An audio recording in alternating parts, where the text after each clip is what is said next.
Welcome to Hope and the Truth. I'm Lance Parvin. Today on the show, we have B.A.C.A, Bikers Against Child Abuse, with me today. Thank you so much, Ogre and Brandon, for joining us. And as always, we're here to strengthen our faith in the Lord and get help. Cuz, I'm sorry, I'm giving the wrong name. I'm sorry, Cuz. Gentlemen, thank you for joining us. So let's have it. Please, it's my pleasure. Tell us about B.A.C.A. Tell us about the organization. B.A.C.A is a nonprofit 501c3 organization. It's a worldwide organization where you have chapters in almost every state here in the U.S., as well as, I think, 7 countries right now worldwide.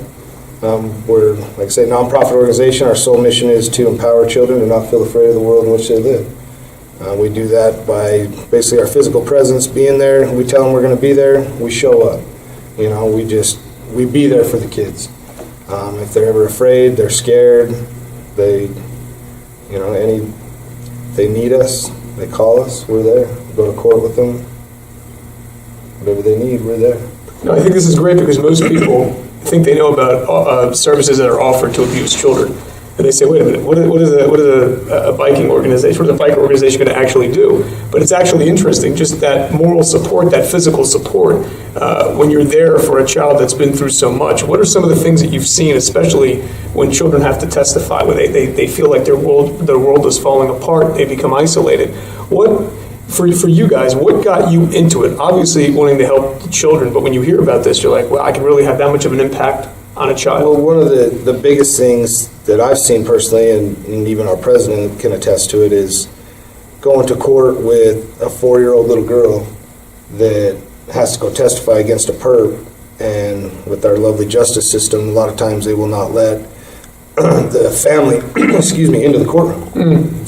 So now you have a 3, 4, 5-year-old little girl or boy, whatever it is, sitting up on a stand in a courtroom full of strangers that he or she does not know. The only person they do know in that courtroom is the person that hurt them. You know, the one person that they're deathly afraid of. And yet, that's kind of where we come in. They see us in there, we're a friendly face, and they can look at us and be like, I'm not afraid of you anymore because my family is a lot bigger and badder than you are. That's great. So and that, to me, that's one thing. I don't ever want to have to see a child go through that. Of course. I know as a kid I would not want to experience that. So if I can prevent that from happening, then that's what I'm here for. I think a lot of people, that probably shone a light on what a lot of people don't know, that the family cannot come into the courtroom when a child's testifying. And people would say, well, wait a minute, that's going to shock them. Yeah. It depends on the case, because sometimes they can, yes. But a lot of times the defense attorneys won't let them in because they say it may jeopardize their testimony. So they get subpoenaed. Yeah, or they may be a witness, so then they in turn can't be in the courtroom. And so again, that's where we come in, and they have a friendly face and recognize somebody in there, and we escort them from the parking lot into the courtroom. So we stand with them if the case is being held up. We'll stand outside and protect them and shield them from where the perpetrator's family or the perpetrator may be. Beautiful. Yeah, because we've had them, where we're in the hallway waiting to go in, and we're sitting there surrounding the child and the perp and their family's right over here, and it can get pretty tense. So. But it's good to provide that encouragement. Now, outside of going into court, what other events do you do for the community? How else have you helped? Well, we do a lot of, obviously we work on word of mouth and referrals and stuff like that, where we don't go out, banging on doors. We're not vigilantes. We don't go hunt people down. We don't go to try to drum up business. We work off referrals, so, in order to get our name out there, we do a lot of community awareness events, we do a lot of the fire station events, stuff like that, different events in the community where we just go set up a booth, a table, hand out our flyers, give tattoos to kids, stickers, stuff like that, just to get our name out there to kind of raise awareness that, hey, we're out here. If you need our help, we're here. That's beautiful. We're all volunteers. Yeah, it's an all-volunteer organization. No one gets paid. Background checks. Yeah, we all have to go through a background check, FBI background check. You guys have stricter standards than some of the other organizations I've heard about. I think this would shock a lot of people and kind of break, and we're going to get into this, preconceived notions. I think a lot of people, they assume they know, and they see someone like, well, how is that person going to help? So what are some of the things that you've come into contact with in regards to preconceived notion? Obviously in the biker world, people automatically assume, number one, because of media portrayals of you. So automatically everyone thinks, well, what good are you? You guys are outlaws. How can you help? Well, I mean, that's one thing. We're not an outlaw club. You know, we don't even classify ourselves as an MC, a motorcycle club. We're a nonprofit organization. You know, we exist in that world, you know, so, you know, I don't want to say abide by their laws, rules, and stuff like that, but we respect what they do. Mm-hmm. They respect what we do, you know, and it works twofold. It works pretty much that way. When people have first seen you, because obviously your presence for some people can kind of throw them off, have you ever had someone that's kind of like they have had a change of heart when they found out who you are, opposed to what they assumed you are? Well, yeah, because like you say, a lot of people, they look at you and just see, oh, biker, you know, outlaw, bad person. But yet, then they see the patch. They see what we, you know, Bikers Against Child Abuse, you know, what do you guys do? And, you know, we hand them a flyer, we let them know what we do, and then immediately it's like, okay, can I buy you a drink? Can I buy you dinner? You know? The other thing with that, it kind of works twofold in a sense, though, because we are bikers. That's what helps us accomplish our mission. Because these kids see a big bad biker, you know, and immediately they're like, you know, my family's a lot tougher than the person that hurt me. So I mean, it works.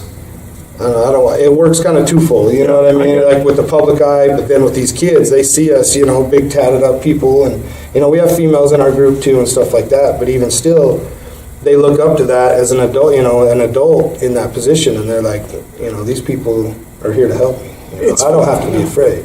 It's funny how the children see the truth and the general public does not. Yeah. Right? You think it would be the opposite way. So, you know, we have kids that they've gone through a lot, and they see you guys come in, they're here to help. Yeah. Because I always tell people, children can see right through you. They can see sincerity, they can see genuineness. Oh, yeah. And people sometimes don't get this. Like when you lie to a child, they can see what's going on. And I'm like, they're very, very smart. They can see what's happening. And so it's good the service that you're providing to help. Now, what are some of the things, because you see how the system works, and we were talking about human trafficking, that's become such a huge issue on many countries, especially in this one. What are some of the things that you'd like to see change? Because you have a very interesting view, because you get to see what's going on in court. You get to see what's happening with the kids.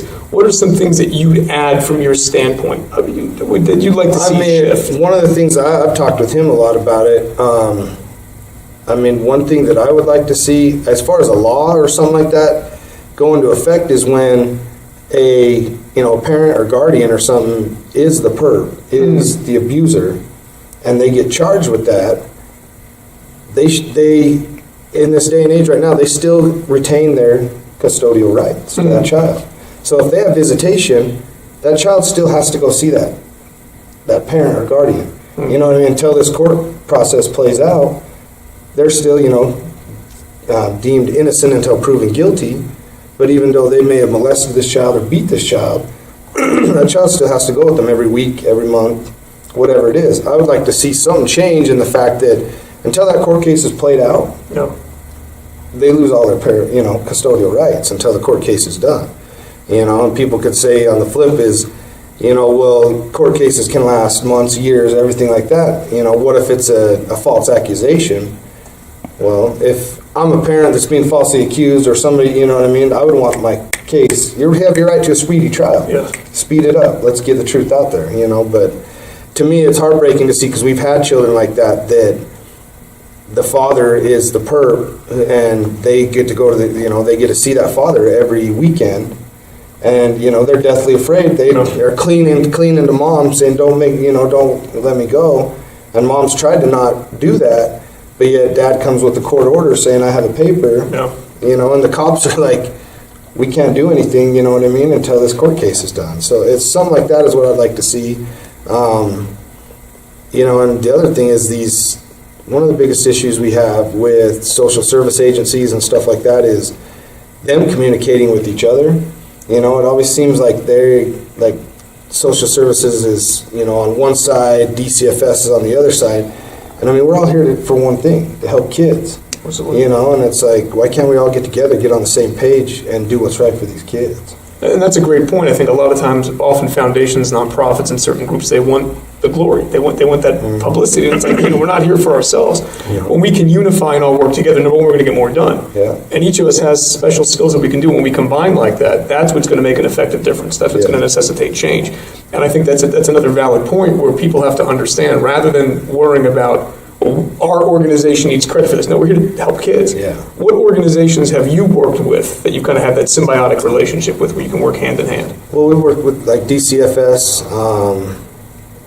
Shade Tree, Rape Crisis Center, places like that. Clark County. I think it's Clark County. Can't remember the social services, something like that. They're the ones that put us on with like the fire station Gotcha. events, community events, stuff like that, to allow us to get our name out there and distribute our information so people know we're there. How often are you guys doing events? Well, it depends. Last month with April, April was Child Abuse Awareness Month. Okay. We had multiple events basically every weekend Oh, wow. of the month. Right now, our next event that we have coming up is actually our own event. It's this coming Saturday. It's a 100-mile ride. Basically what that is every chapter, in every state, every country, around the world on one day, it's the third Saturday in May, we go out and ride 100 miles. And it's basically to raise awareness. It's an awareness ride to get our name out there, let people know we're out there, go around out in the community and stuff like that. But it's, like I say, third Saturday of May every year, every chapter around the world goes out and rides 100 miles. Wow. So That's great. What would you like to see start to happen in the community? Just with people in general, meaning how can they effectively help you guys? I don't mean the organization. I mean, number one, taking their head out of the sand, which actually see what's going on in the world. pay attention, you know what I mean? And if you see something happen, say something, speak up. Don't just close your door and turn a blind eye to it. The thing is, like I say, we work off referrals. We have to be asked in by a parent, guardian, somebody with legal rights to that child. We can't have, your neighbor calling us saying, hey, my neighbor next door is spanking his kid, come do something. It's like, well, that's not what we do. But if you see something, say something to that parent, say something to the child, call the cops or something. Don't just turn a blind eye and, let's help these kids. Same with the sex trafficking thing, It's one of the biggest things I can say with that is if you have your own kids, educate them. Let them know what's going on in the world, so they can know what to avoid. And they call it social media. The games that are played on social media for kids, it is just a way in, right into their bedrooms, to talk to them right in front of their parents. Yeah. And they're texting at tables, talking to someone that they think is their age, is some perpetrator. Yeah. And we've often, told people, with the advancement of technology, it kind of comes with a cost. That number one, now your child is accessible 24 hours a day at school, at home. A lot of parents are removed. So I think being engaged in your child's life, number one, not turning a blind eye, because people are so distracted with nonsense of the world, they can't see what's happening right in front of them, and that's what it wants. Mm-hmm. If you can keep someone distracted through misdirection, you can start to do all the other stuff over here. And then I think these are painful realizations that people have to kind of wake up and know that the world teaches you either have to do everything or nothing. Yeah. But that's not true. All of us can do something. Mm-hmm. You guys are doing a great thing, and I think if you're helping one child, you made a difference. When you help one person, you've made an effective difference. With technology, and obviously with people burying their head in the sand and not being aware, I think informing your child and educating them, making them aware. That's huge. Because I know when we've talked to people, and I'm sure when you've spoken to the community, do people really understand the depth of this problem? Do they know where it's at, or they're just kind of... I don't think they understand. Everyone knows. Child abuse. People abuse their child. But they don't. But a lot of people don't think that it is, happening right next door. Yeah. That Joe Blow that they see every morning going to and from work could be in there, beating the crap out of their child, or putting on a facade, and it could be happening right next door. So it's there, And it becomes a big thing, I think, with people. It's, you don't want to have to wait till it happens to you. Yeah. This is the problem. People, they're like, well, it's not, what do they say, not in my backyard? Yeah. So when they see that, people kind of turn a blind eye, and then it is in their backyard, and they go, why didn't I know? And you have things happening going on. And I was going to say, a lot of that is the other parent. You know, you see this a lot, that one of the parent is the abuser and the other parent is turning the blind eye. You know, they don't want to report it. They don't want to turn in their spouse, you know, which, I mean, that's... Or it's aunt, uncle. Yeah, and uncle, you know, Cousin. they don't want to bring that, you know, kind of conflict or trauma or whatever on the family. But I mean, it's this child, you got to think, you know what I mean? You're going to turn all that away and let your child continue to keep getting abused because, you know, you don't want to turn in a loved one or something like that. Yeah. It's like, your love for that child should be stronger than, you know, what's going on over here. So it's just, that's one of the biggest things to me is these parents that are seeing it going on and turning the blind eye right then and there, you know. Yeah. So They're making a choice and not the right one. Yeah. Within an organization, how do you guys stay on the same page? Because obviously stuff comes up in organization to always put the child first.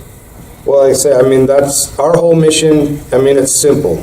We have our mission statement, but our mission is very narrow, it's very focused, and it's to empower children to not feel afraid of the world in which they live.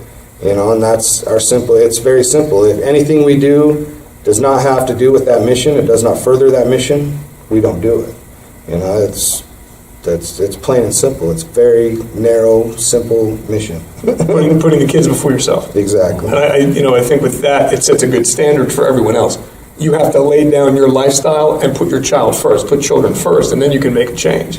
People, I think, have become very selfish. Yeah. And we've got to get back to this whole idea of being selfless, where, you know, when there's a child in your life, whether you're, you know, aunt-related or a friend, and you see something, say something to an organization that can help, because there are services out there. I think a lot of times people are unaware of who they can reach out to. Yeah, They're seeing the popular ones. We get that all the time, you know, where it's like, oh, I've never even heard of you guys, you know, and it's like, you know, something like that. When you hear that kind of resonates even more. It's like, man, how, you know, we got to be doing more to get our name out there. And I mean, you know, we do a lot of awareness events, but even still, I mean, Las Vegas is a big area. Yeah. You know, we now have a chapter up in Reno. We almost have one in Elko. So, I mean, we've kind of got the state covered, but even still, it's like, you know, people, like, I never even knew you guys existed. You know, or I wish you were around when I was a child. You know? And I think a lot of that is because they're closed-minded when they actually see us on the road, Yeah. that they don't see it. Yeah. And then it comes to fruition where they find out a little bit more about us. And once they get the awareness about what we do, then they're behind us. That's good. And sometimes it's just that seed which does a few things.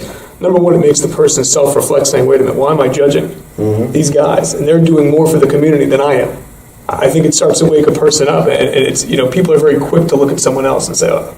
And then all of a sudden then you find out, and you see that you do a 180 because you were completely wrong. That the people that you think are doing nothing are doing more than you've done. And I think that's good because it breaks preconceived notions.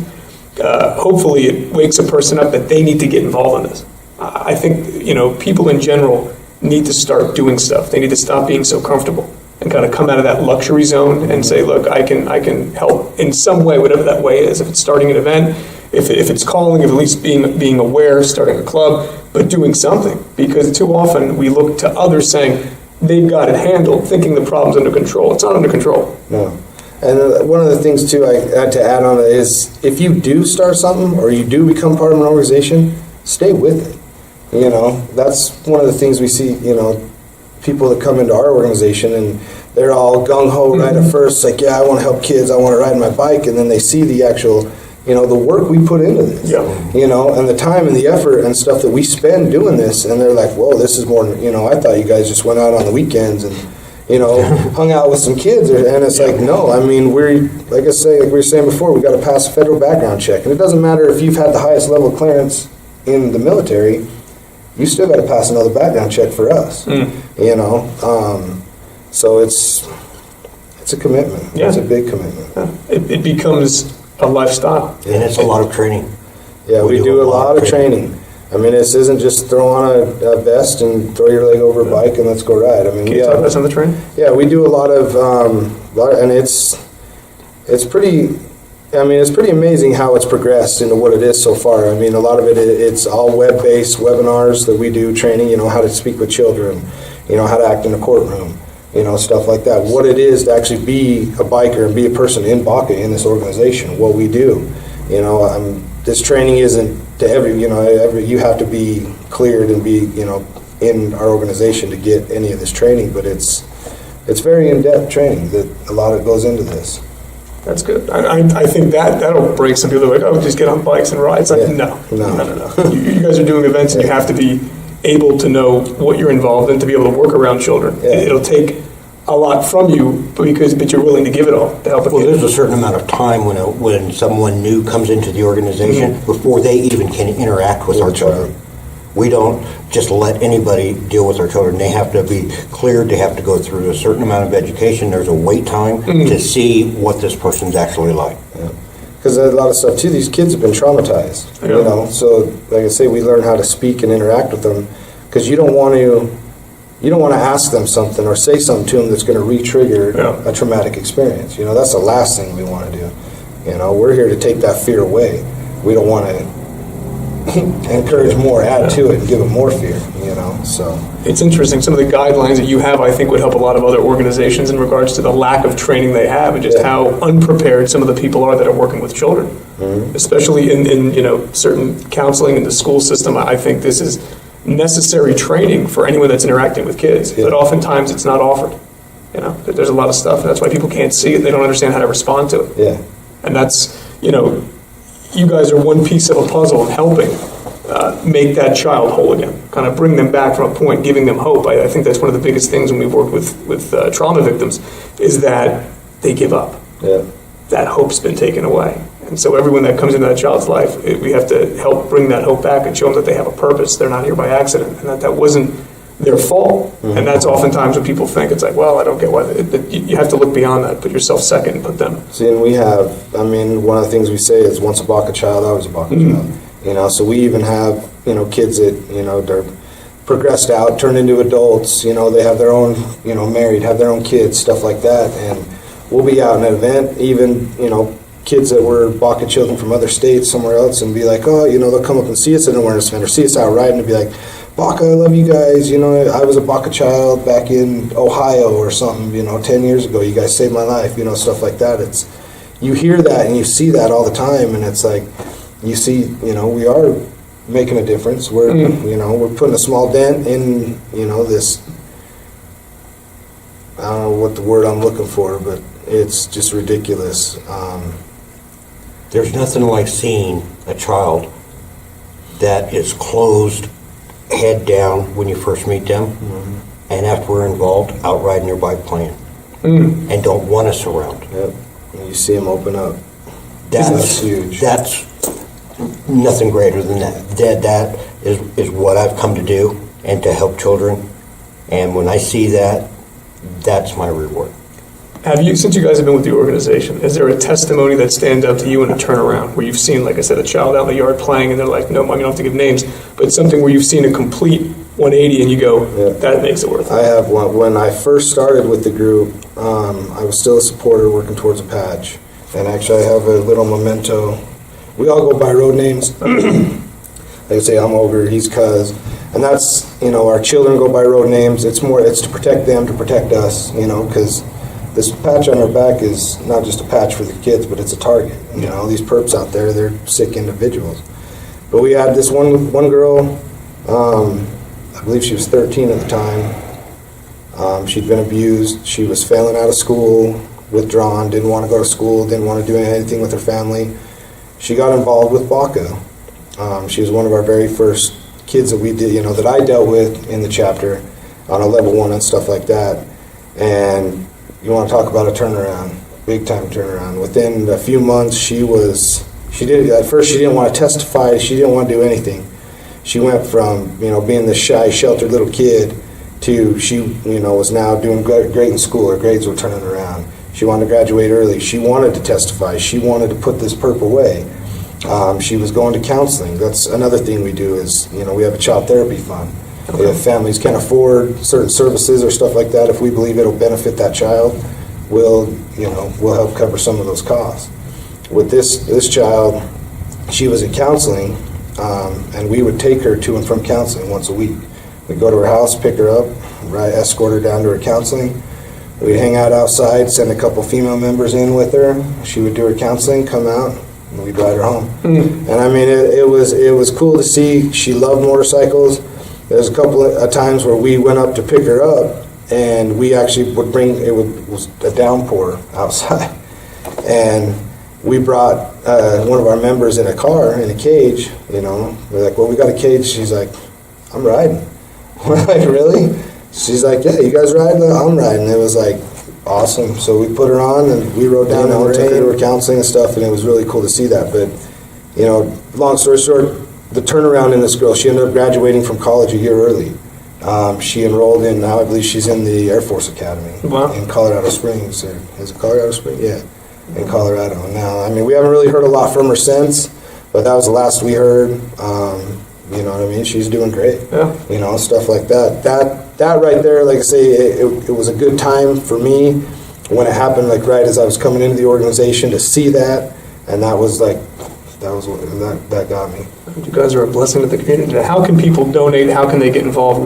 What's the best way to go about contacting you guys? We're online, www.bacaworld.org. You can find any chapter around in America, around the world, one closest to you. You can donate online. You can donate to us here in town. You see us around. I mean, you see us around and just want to give us $5, we'll take your $5. Okay. You know, I mean, it's like I say, we're a nonprofit. That's how we work off of referrals and, you know, donations. The funds we generate through our poker run, through donations from businesses, stuff like that. 100% all children. Yeah. No one is paid. Beautiful. No one is compensated. What are the next few events you have coming up this month into next month, if you know about it? Well, like I say, we have our 100-mile ride coming up this Saturday. We are actually, the ride itself is closed to just our chapter. We go out and ride the 100 miles, but we are ending it at Desert Breeze Park down here in Vegas, where we're going to do like a little barbecue. We're going to have some kids' games and stuff like that. So, I mean, if you put this out to, you know, get it out there and people want to come out and see what we're about, we'll be out there. I think we're supposed to get there, around noon, somewhere around there. Have burgers, hot dogs, some kids' games, stuff like that. As far as that, are really our next event will not be till October, when we do our own poker run. Okay. So, if people want to have you come out and speak at, let's say, at their awareness events, are you guys able to come out and speak on behalf of? Oh yeah. Okay. Yes. Okay. Yeah. So for organizations that need to reach out to other organizations that are in the field doing things, contact an organization that's actually doing things, not just talking about it, but actually out in the field. Yeah. Ogre, Cuz, thank you guys are a blessing for what you're doing in the community. I appreciate you guys coming by today. Appreciate you very much. Thank you very much. Guys, as always, stay close to the Lord. Support organizations like this that are helping, that are a blessing. We'll see you next time on Hope and the Truth. God bless.